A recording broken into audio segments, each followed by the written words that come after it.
이슈 완전 정보 김성훈 변호사와 함께 이야기 나눠보겠습니다. 어서 오세요. 안녕하세요. 그 화재 얘기부터 좀 여쭤볼게요. 지금 그 남양주 주상복합 건물은 보험이 들어있는 건가요?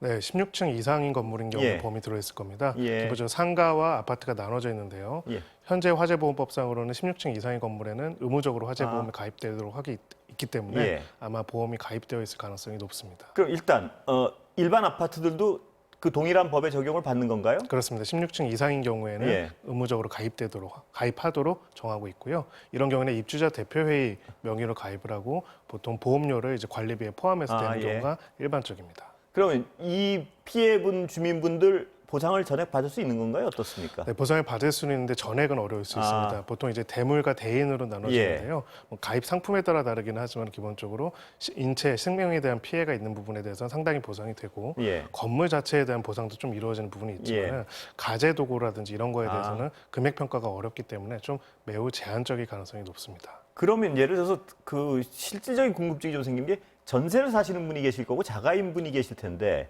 어느 쪽이 더 피해가 큰 겁니까? 이렇게 보면. 지금 뭐 두 가지로 다 알겠죠. 사실 예. 부동산이라는 건 두 가지가 있습니다. 처분 가치와 교환 가치, 예. 사용 가치가 있거든요. 전세 세입자 같은 경우는 원칙적으로는 그 가재도구나 이런 것들의 피해뿐만 아니라 그 기간 동안 거기 거주하지 못하게 되는 예. 피해가 있겠죠.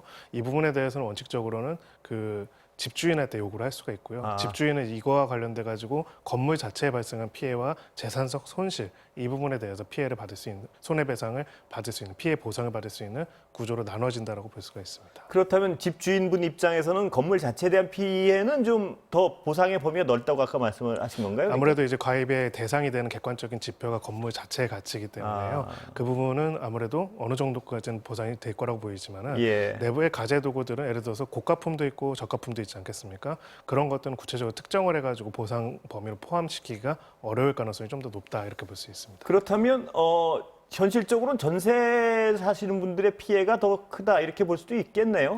그것이 제대로 된 회복이 안 될 가능성이 제법 높다 예. 이렇게 볼 수가 있습니다. 보험만으로는요. 예. 그러면 이 전세 그 사시는 분들이 예를 들어 전세의 경우에는 사시다가 딴 데 잠깐 이 수리가 될 동안 나가야 될 거 아닙니까? 그렇습니다. 그 비용은 집주인이 내게 돼 있는 건가요, 그럼? 원칙적으로는 그럴 수 있습니다. 예. 물론 이제 이거는 불가항력에 의한 피해로 볼 수는 있겠지만은 기본적으로 집주인으로서는 임차인으로 하여금 일정 기간 동안 거주할 수 있는 상태를 유지시켜줘야 하는 의무가 있고 그 의무가 불능이 되었기 때문에 예. 그만큼에 대해서는 차임이 면제가 되거나 아니면은 다시 보증금을 돌려주거나 해야 한다고 볼 수 있는 부분이 있습니다. 그 부분이 분쟁의 여지가 있겠군요, 잘못하면. 그렇습니다. 예. 예. 근데 이게 금방 수리가 돼서 금방 들어갈 수 있는 건 아니잖아요. 이 정도의 화재라면 당연히 사실상 수개월 이상 예. 이제 다시 거주하기는 어려울 수가 있기 때문에요. 아마 이 부분에 있어서는 일단은 집주인과 임차인들 사이에서 관련된 권리의무 관계를 해소하는 걸 정리를 하고 예. 이거와 관련된 피해에 있어가지고는 이 발화의 원인이 만약에 누군가의 실화에 의한 것이라면 예. 그 사람 그리고 보험사에서 이 부분을 보상을 해줄 수 있다면 보상의 범위를 확정하는 이런 3자, 4자 간의 관계들이 정리가 되어야 할 것으로 보입니다. 자치단체나 어떤 중앙정부가 해줄 수 있는 일은 없는 건가요? 이런 경우에 어떻습니까? 원칙적으로 이 피해 보상과 배상과 관련돼서는 할 수는 없을 수 있고요. 예. 다만 이제 이 관리 감독, 소방시설 관리 감독이나 이런 부분에 있어서 큰 지장을 철회하거나 문제를 일으켰거나 구조나 진화 과정에서 잘못한 부분이 있다면은 이 부분에 대해서는 국가나 지자체를 상대로 한 배상 책임을 물을 가능성도 있습니다. 그렇다면 이 집주인이고 전세 사시는 분이고 어떤 상당 기간 어떤 고통이 불가피할 수밖에 없겠군요. 그렇습니다. 뭐 피해를 아무래도 보험이 있다고 하더라도 보험금이 바로 나가는 게 아니라 여러 가지 화재 원인뿐만이 아니라 실제 피해 액수들을 산정하는 데 상당한 기간이 걸리기 때문에요. 상당한 피해가 예상됩니다. 그럼 당장 어디로 가야 되나요, 이분들? 그 사시는 분들? 사실은 이제 거기에 대해서 어떤 대안을 마련해 놓은 건 아니겠죠. 그래서 예. 일단은 이제 다 각자 뭐 사실 가재도구도 다 잃어버렸기 때문에 뭐 이제 이 정도로 규모가 큰 화재인 경우에는 저는 울산 화재와 같이 일정 기간 동안 지자체가 배려를 해가지고 예. 호텔이나 이런 곳에서 숙박할 수 있도록 해주는 경우들도 있는데 예. 지난번 화재 사건에서 나타났듯이 근데 이거를 또 왜 지자체에서 해주느냐라는 또 정치적인 논쟁도 있습니다. 그래가지고 이 부분에 대해 가지고는 어떤 준거가 아직은 조금 불명확한 부분들이 있습니다. 어떤 해법이 좀 마련돼야 될 것 같습니다. 그렇습니다. 예. 네. 다른 얘기 좀 여쭤보겠습니다. 스토킹 살인법이요. 스토킹법은 이번에 적용되는 게 아니죠?